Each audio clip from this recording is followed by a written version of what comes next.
261 main event as the champion Kamaru Usman takes on Jorge Masvidal for a second time. Having recently dispatched his former teammate Gilbert Burns in devastating fashion, the Nigerian nightmare Kamaru Usman now looks to extinguish his long-standing rivalry with the BMF and secure a fourth straight defense of his title. Guess what? It's not done. This time, I'm gonna finish your ass. Jorge Gamebred Masvidal's rise in the welterweight division was explosive. And after coming up short in their first meeting, he returns, this time fully prepared for an all-out war. That's 16 years of hard work. You guys don't deserve that belt. Will Gamebred, the BMF title holder, finally add the welterweight gold to his collection? Or will the Nigerian nightmare crush those dreams and continue his reign? Hello and welcome to UFC Inside the Octagon. The UFC is back with another big pay-per-view and the fans are back to witness this blockbuster welterweight championship bout between Usman and Masvidal. My name is John Gooden. I am delighted this time to be joined by the number 7 welterweight in the world, Michael Chiesa. Welcome. It's good to see you, John. I wish I was sitting next to you at the desk, and I know you're on the other side of the pond, but nonetheless, it's good to be sitting here with you on the show. I'm excited to talk this main event. It's a very stacked card from top to bottom. The fans are in for a real treat. Absolutely. And listen, I'm particularly excited to be looking at this fight with you. It is your weight division. Kamaru Usman is seemingly always rematching people. If things go your way, you might be the next fresh look for the champion. But of course, he has to get past Jorge Masvidal once again. What's your take on this matchup? You know, the short notice aspect of this fight is going to make this rematch a lot different than any other rematch. I mean, Jorge Masvidal stepped in on 6 days' notice. Not enough time to adequately prepare for a fighter and a champion in Kamaru Usman. So I think this fight's going to play out a lot differently than it did the first time. There's only one thing left for these guys to do, that's to get in there and fight. Both of them have full camps underneath them. I think it's going to be a different fight for sure. It's going to be a lot of fun. Love it. Okay, well, let's get into it, shall we? First up, the facts and the stats, where we put the current defending welterweight champion, the number 2 pound for pound right now, Kamaru Usman, side by side with the BMF champ, Jorge Masvidal. And just look at that win streak for Usman. He's just looked so ridiculously good in recent memory, and he's really built on those wrestling credentials, still with 100% takedown defense, Mike, but also, as we can see, greatest number of clinch strikes in welterweight history, 78 against Woodley. Every time we see him, he seems to be posting incredible numbers on the stats boards. Yeah, 100%. He's just a very physical champion. I mean, this is a guy where he's going to dominate you against the fence. He's going to dominate you against on the ground, and he's going to make you feel it's this. He is a welterweight, but he comes off a lot heavier. Like, his physical presence in the octagon is greater than his weight class. So I think that's what has made him have such a dominant run. Is he's such a physical champion. He can dominate you in any position in a fight, and you have to feel it from bell to bell. So it's just a guy that it comes as no surprise to see him on the run that he's on right now. And on the other side, Jorge Masvidal, he's a record breaker himself. Look at that, the fastest knockout in UFC, WEC, and Pride history, just 5 seconds. Fastest finish, not just knockouts. Of course, against Ben Askren, the fight that, well, we just see that. That's going to haunt that man forever and ever. But he's also got many other knockouts as well in modern welterweight history. Is that where you have to pay attention to Masvidal most?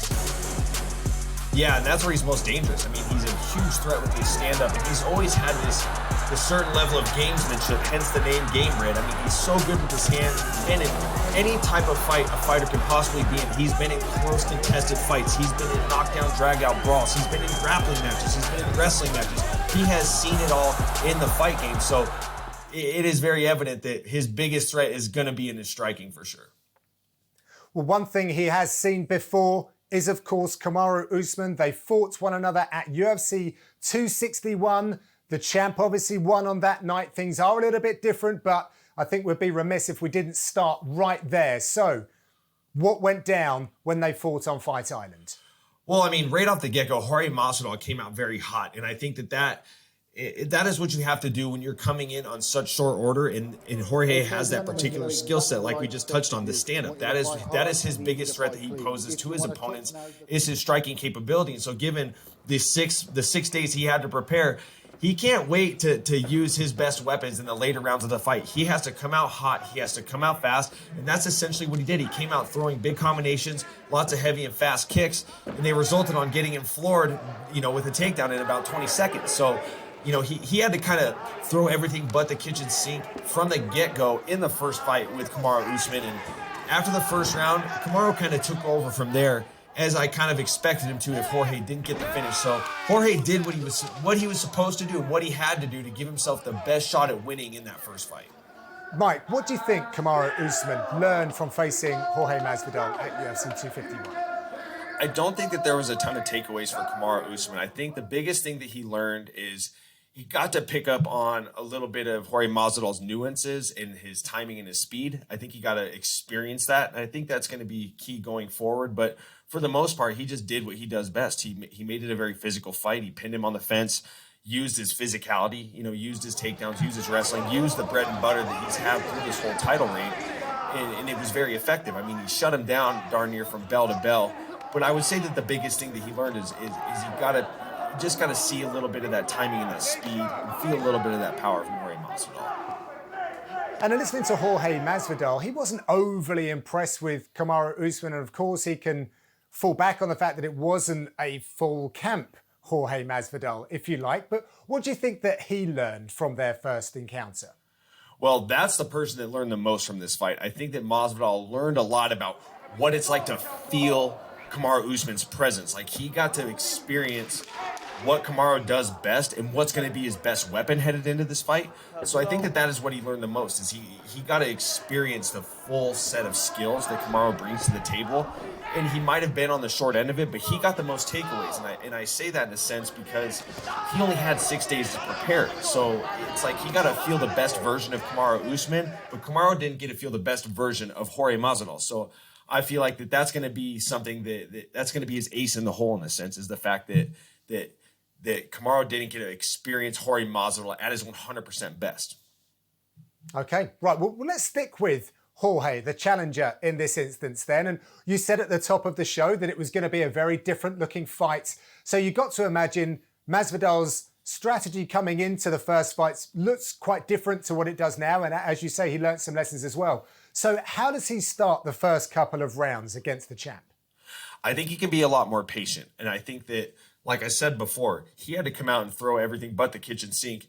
Maybe he did even throw the kitchen sink at him, but he had to come out hot and just throw all his weapons out early because he didn't have the cardio to go 5 rounds, especially with a guy like Kamaru Usman, that is what he has a penchant for, is being able to go 5 rounds and go 5 rounds hard. So I think this is a fight where the first few rounds, he can start to set some traps. He doesn't have to come out as hot as he did in the first fight. He can set some traps, find some angles, alter between stances, and just kind of get some reactions out of Kamaru Usman, because what he does very well is he's got these great running combinations like we saw against Darren Till.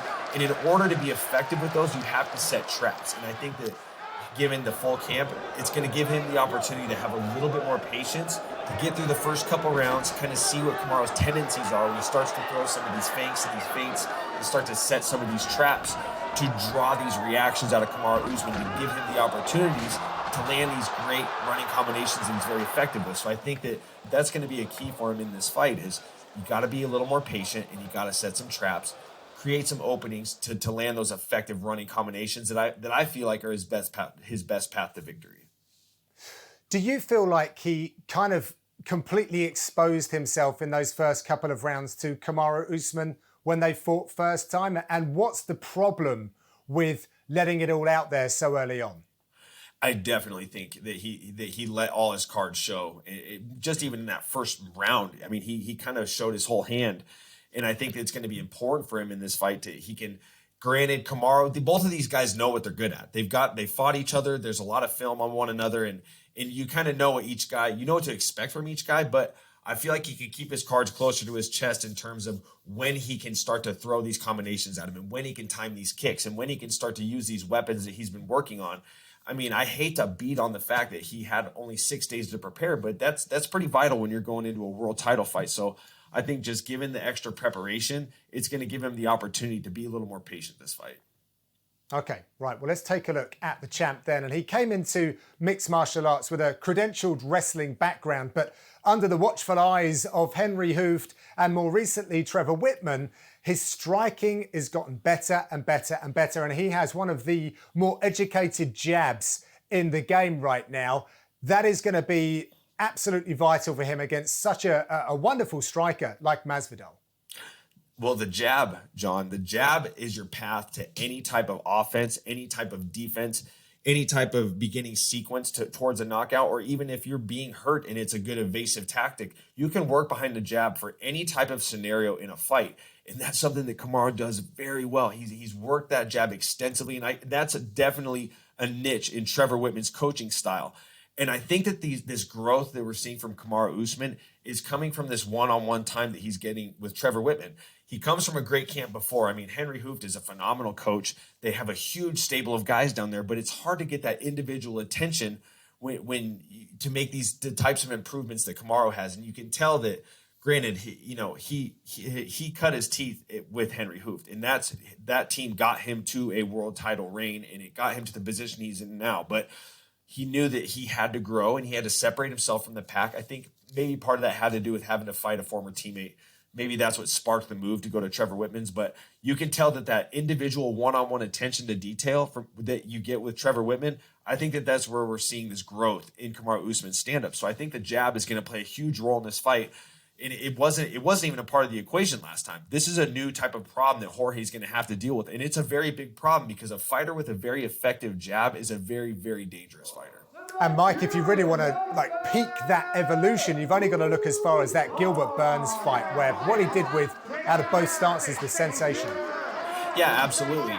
And that was just a big part of the growth that he's had with Trevor Whitman. But talking about the fight, I mean, this is a guy that did a great job setting up his power punches. In some of his previous fights, Kamaru would just kind of throw heat without really a setup behind it. And in this fight, he really worked behind the jab, and he did it from both stances. He did it very effectively.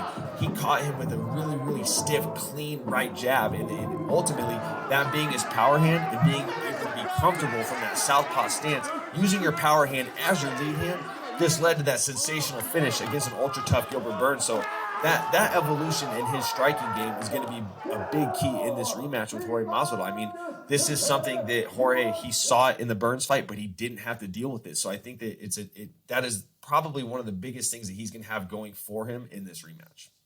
Yes, indeed. Usman's striking has never looked better in the UFC. All right, we're going to take a quick break now. Plenty more to unpack in this wonderful welterweight contest. We'll see you on the other side of these.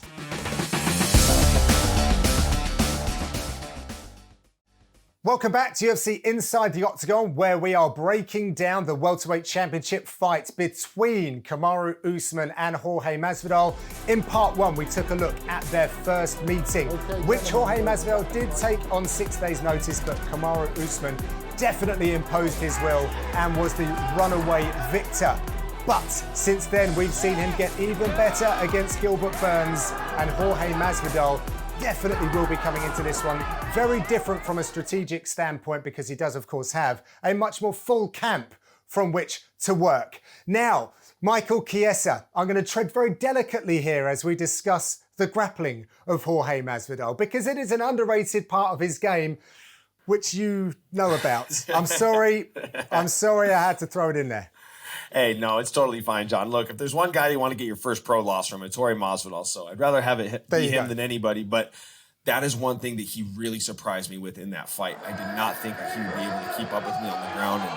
And he's a guy that not only did he pose threats with he showed good takedown defense, but it was his front chokes. It was his submission game. I mean, he had me in a high elbow guillotine, which was that was essentially what set up the beginning of the end. He caught me in a high elbow guillotine, and you can see in the film when you catch the guillotine and the guy, when he gets the grip, he brings his forearm up and he uses his forearm to block your shoulders so you can't pass. So he caught me in the high elbow guillotine. I had to pull out of it, and at that point, it was kind of the beginning of the end. And he got me in a really nice Darce choke, tapped me with 1 second left.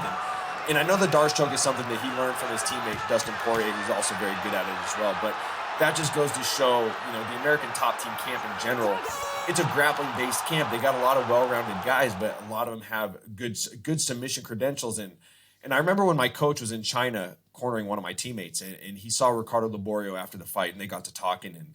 And Ricardo told my coach, Rick Little, he said, this is a guy that he'll come to jiu-jitsu class, he'll come to grappling class, and he'll submit all my highest level black belts. He'll give him all the problems that they can possibly handle. And it's just a huge wrinkle to his game that not a lot of people know about. Unfortunately, I was one of the first to find out in the UFC. So I think that it's a big weapon that we didn't see him use the last fight. And maybe that has something to do with the short camp and having to use his reserves for the things that he does best. I'm not saying that his grappling is what he is best at, but it's a close second to his striking. Yeah, and you could be sure after experiencing Usman's game that you've tailor-made this camp in order to respond to that one. But I want to tap into something else here now, because obviously Usman will know what he's facing. They've met before, but from your experience of training for Masvidal, what was something that you honed in on that you should or shouldn't do when you're facing Gamebred? Well, one thing that we talked about in this camp is this is a guy that he loses a lot of split decisions. He'll kind of fight to the pace of his opponents, and he's came up on the short end of some split decisions in the UFC and outside the UFC. And the game plan this fight was keep it close and let's try to steal the end of the rounds. It's kind of crummy when you go into a fight and your game plan revolves around winning a decision. But this is a guy that we knew. I'm more like a full speed ahead, chase a finish type of fighter, and using my style against Jorge Masvidal's style. That's just kind of a recipe for a lot of problems. And essentially, we didn't want to wake up the dog from Jorge Masvidal. Came out in that first round, I landed a big punch and I dropped him. And even my coach said when I dropped Jorge Masvidal, he just went, "Oh crap, here we go. Now we're in a real fight." So this is a guy that, and he even said, when he took his break before the reality show, he said he was looking back on his career and just asking himself, why am I losing all these split decisions? I should be coming out hotter and do it like he does in these other fights where he gets hurt and all of a sudden comes alive. Like we saw it in the Darren Cruikshank fight. Darren Cruikshank dropped him with a big overhand punch. And all of a sudden, that was only a minute in the first round. Jorge Masvidal comes alive, cruises to a very lopsided unanimous decision. We'll get to another sensitive subject, John, when Jorge Masvidal fought your boy Darren Till. Comes out, Darren Till comes out, floors him with that piston of a left straight that he has, floors Jorge Masvidal, and then what happens? He comes alive and essentially chases that knockout that has started this prolific run that he's been on. So he's a guy that you don't want to wake up the dog in Jorge Masvidal, because when you wake up the dog, he's going to bite. And that kind of a punny little thing to say there, but it's very true.